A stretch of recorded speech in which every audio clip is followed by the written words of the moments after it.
Naquele dia, quando já era tarde, disse-lhes: passemos para o outro lado.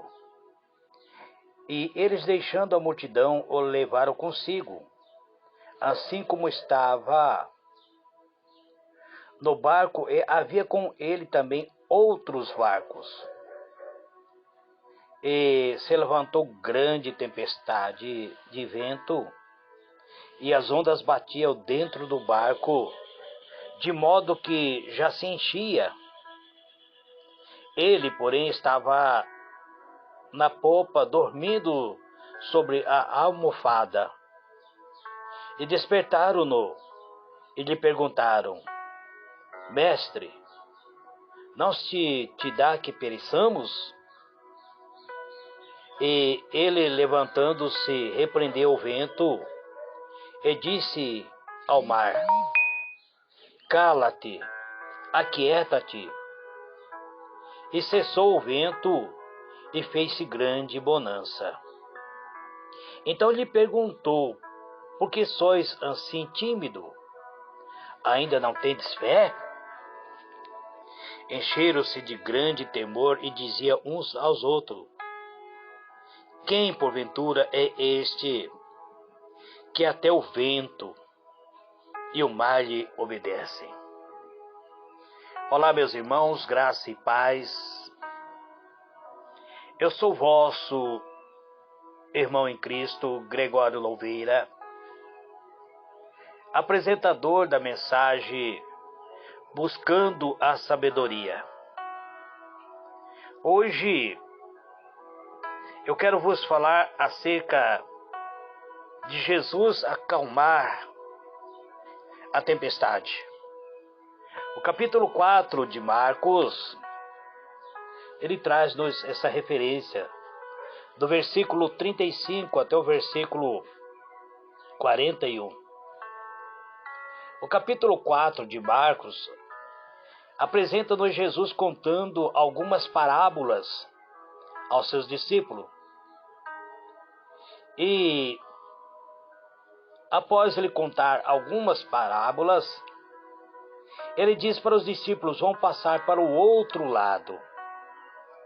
Nós vemos que Jesus estava diante do mar da Galileia. É um mar pequeno, mas que, quando venta, cria grande tempestade. E Jesus diz aos discípulos: vamos passar por o outro lado. E os discípulos também levaram Jesus com ele. Jesus não disse passe para o outro lado, ele diz passemos. Então ele mesmo se oferece para ir com seus discípulos. Mas alguns acontecimentos acontecem logo após eles entrarem no barco, deixando a multidão. Eles estavam já em alto mar e levanta-se uma grande tempestade de vento e as ondas do mar se enfureceram. Como o barco que estava era um barco pequeno, barco de pesca, de repente começa a encher-se de água, porque as ondas batiam dentro do barco, de modo que o barco já estava enchendo-se, já estava prestes a naufragar. Mas Jesus estava dormindo sobre uma almofada. Jesus estava descansando devido ao cansaço do dia. Os discípulos de Jesus estavam atravessando o mar da Galileia, por ordem de Jesus.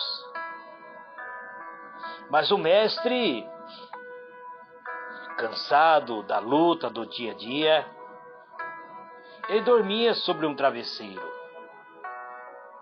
Estava na popa do barco quando surge a tempestade. De repente, uma tempestade sobreveio. Então o barco começou a ser lançado de um lado para o outro. ao sabor do vendaval. O barco estava prestes a naufragar. Os discípulos tentaram resolver o problema com as próprias forças. Mas o mar ficava cada vez mais agitado e o barco não obedecia. O barco havia perdido seu controle, não obedecia a nenhum comando humano. Enquanto a embarcação se enchia de água, os discípulos se enchiam de medo. Homens acostumados com a labuta nas águas, pois eram homens pescadores, agora foram assaltados pelo fantasma do medo. Não viram alternativa senão acordar a Jesus. Decidiram acordar a Jesus. Mas acordaram Jesus em gritos, dizendo: Mestre, não te importa que pereçamos? Então Jesus despertou, repreendeu o vento, acalmou o mar e perguntou aos discípulos: por que sois assim tímidos? Como é que não tendes fé? Porque eles deviam ter fé. Porque eles deveriam ter coragem e não medo. Porque Jesus censura as limitações dos teus servos. Primeiro, por causa da palavra de Jesus. Vamos notar que no início Jesus diz para os seus discípulos: passemos para a outra margem. Segundo, por causa da presença de Jesus com eles. Terceiro, por causa da paz que Jesus, embora soubesse da tempestade, dormia serenamente. Eles não haviam compreendido ainda que Jesus é o dono do tempo, que Ele é o dono dos céus e da terra, que Ele criou os céus e a terra, que Ele criou o mar, que Ele formou os ventos. Ele tem o controle sobre todas as coisas. Muitas vezes, amado, nós somos afrontados nesta terra. Nós nos consideramos servos de Deus. Nós consideramos-nos como sendo servo de Deus. Falamos da palavra de Deus, anunciamos a palavra de Deus, mas muitas vezes a tempestade surge na nossa vida. Problemas que se agigantam. Parece que vai nos tragar. As nossas forças se esgotam. Em vez de nós depositarmos nossa fé naquele que fez a promessa para nós, nós tentamos resolver os problemas com a nossa própria força. E quando nós fazemos isso, estamos prestes a fracassar. A palavra de Deus diz: entrega teu caminho ao Senhor, confia nele, e Ele tudo fará. Quando você entrega seu caminho a Deus, você deve entregar por completo. Ó Deus, está aqui meu problema. Eu sou limitado, não tenho essa capacidade de resolver. Então eu peço a tua ajuda. Se o problema for possível eu resolver, então me dê a orientação certa. Me dê a capacidade certa. Agora, se este problema que surgiu no caminho da minha vida, Senhor, ele é um problema espiritual, é uma tempestade espiritual, e que é o Senhor que tem domínio sobre tudo, então agora está em tuas mãos. e passa a confiar que Ele vai resolver. Então, quando você entrega seus problemas, você tem que entregar por completo. Não é procurar dar um jeitinho seu, da maneira como você quer. Veja que os discípulos eram homens acostumados a navegar naquelas águas. Eles eram acostumados a pescar. Mas agora a tempestade era maior. Era algo tenebroso que estava vindo sobre o barco. E que eles, na sua capacidade de marujos, eles compreenderam que aquilo não era da parte simplesmente do mar, mas que era algo além. Então nós temos que analisar, amados, quando os problemas surgem. O problema foi causado por mim? Ou problemas têm alguma causa espiritual? Se o problema for causado por mim, então a consequência é minha. Eu tenho que resolver o problema causado por mim.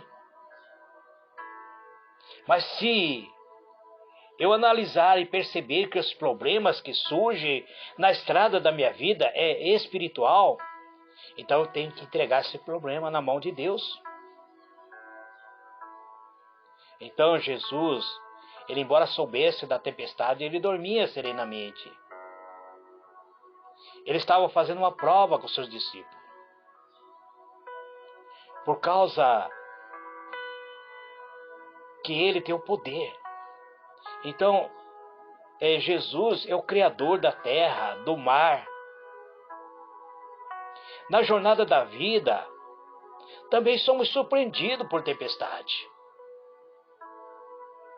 E nem sempre conseguimos administrar essa crise. Então é nesta hora que devemos olhar para Jesus, o autor e consumador da nossa fé. É nessa hora que devemos ir até Jesus. Se Ele está conosco, se nós acreditamos que Ele está dentro de nós, que Ele habita dentro de nós, então não precisamos ter medo. Devemos simplesmente colocar a fé em prática.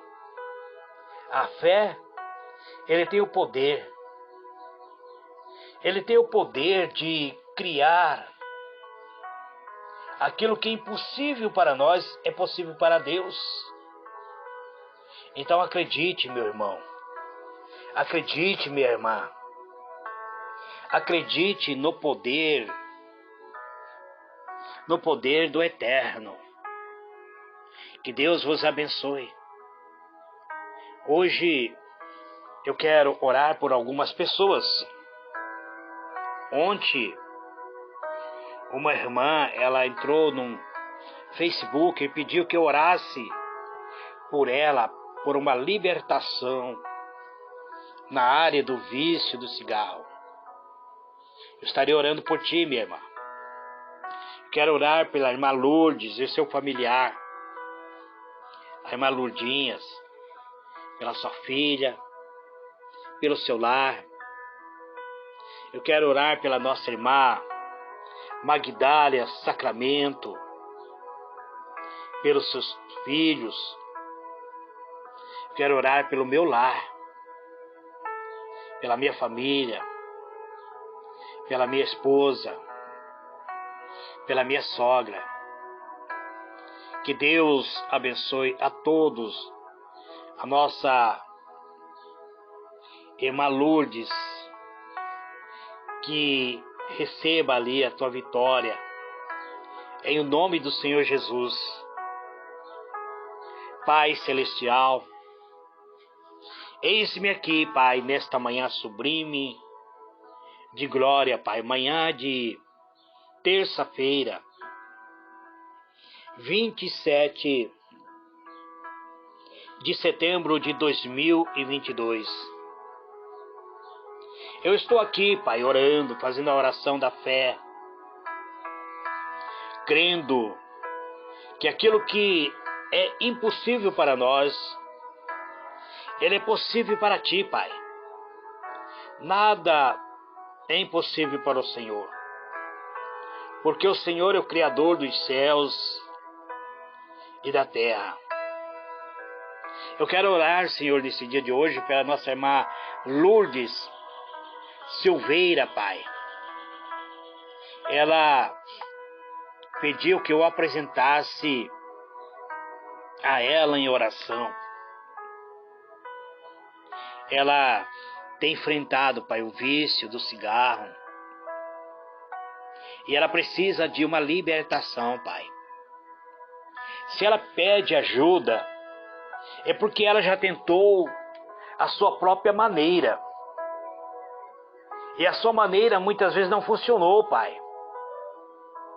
Então ela agora acredita no poder da oração. Então, ó Deus, nesse momento,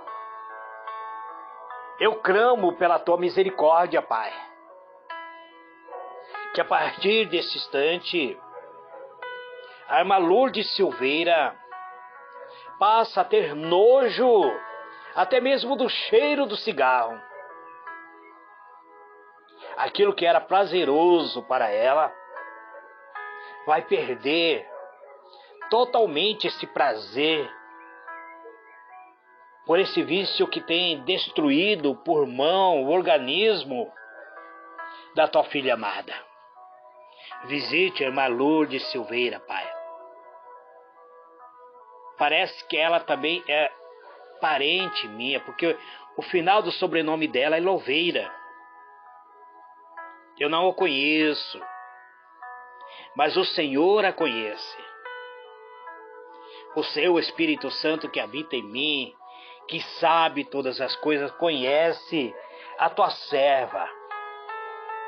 O sentimento que ela sente, a vontade que ela tem de ser liberta deste vício, Pai. Então, eu declaro agora, em o nome do Senhor Jesus, a libertação completa da tua serva. É isso que eu te peço. Em o nome do Senhor Jesus.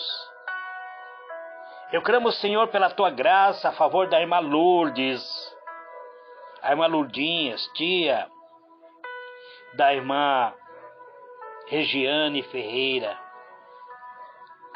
Há muito tempo eu tenho conversado com tua serva através do aplicativo do WhatsApp. Eu peço, Deus, que o Senhor visite tua serva. Ó Pai, eu não a conheço pessoalmente, mas há muito tempo nós temos conversado. É como se eu a conhecesse, porque nós conversamos e eu tenho orado por ela, orado pelo seu lar, pela sua filha, pelo seu filho, pelos seus netos, Pai. Entra no lar da tua serva. Eu quero apresentar, Pai amado, a tua serva, a irmã Magdália Sacramento, que ela tem um problema familiar. E ela vem atravessando essas lutas. Também um sentimento de mágoa no coração da tua serva. Liberta ela deste sentimento, Pai. Porque através das conversas que eu tenho com tua serva, eu percebi, Pai, que se ela não for liberta, ela vai entrar em uma depressão. E é isso que o inimigo quer, que ela entre em depressão. E ao entrar em depressão, ela vai entrar em um calabouço escuro, onde não haverá meio dela se libertar. Então visita a tua serva, Pai. Eu quero orar, Pai amado, por cada membro de cada grupo de oração da qual eu faço parte. São 38 grupos que eu estou, Pai. Então visite a cada membro, a cada administradores. Visite os irmãos que fazem parte do grupo Intercessores de Plantão. É um grupo criado por mim, mas ministrado pela tua serva. A administração está pela tua serva, irmã Dinha. O grupo Casamento Feliz, que está sob a direção da irmã, da tua serva, Pai, que é a administradora principal, da irmã Lucimar, Pai, da irmã Lucimar. Ó Deus, eu te peço em nome do Senhor Jesus, abençoa os administradores, os membros, aos intercessores, aqueles que estão exercendo uma função neste grupo. Visite os membros do grupo em fervente oração, que nesse mês de outubro estará completando 8 anos de existência. Pai, visite os irmãos que fazem parte dos Gideões de Deus, do grupo Semeadores da Palavra, que está sob a direção da tua serva, a irmã Mariana, do grupo Ministério da Palavra, que está sob a direção da tua serva, a irmã Cláudia. E visite os irmãos que fazem parte do pedacinho do Maná dos Céus. Este grupo, eu sou o administrador principal. Sou o fundador e administrador principal. Ó Deus, eu te peço em nome do Senhor Jesus, olha para os irmãos que estarão abrindo esta mensagem, esta oração, dentro da página do Facebook, do YouTube, Pai. Ó Deus, olha para aqueles que estão enfermos, para aqueles que estão no leito de enfermidade, que estão sofrendo muitas vezes dores em seu organismo. Alguns enfrentam dores físicas, outros dores mentais e espirituais, e alguns estão com enfermidade da alma. Ó Deus, em nome do Senhor Jesus, eu clamo pela tua misericórdia. Visite, Senhor, cada morador ali nesse condomínio onde eu trabalho, Pai. Peço a tua graça, a unção e o fortalecimento. Faça cada um prosperar em toda a área da sua vida. Que eles sejam prósperos e abençoados, Pai. Abençoa meus companheiros de trabalho. Eu entrego o meu lar, a minha esposa, as minhas filhas, as minhas netas, os meus genros. Eu entrego a minha vida e clamo, Senhor, pela tua misericórdia. Eu encerro esta oração dizendo amém e amém.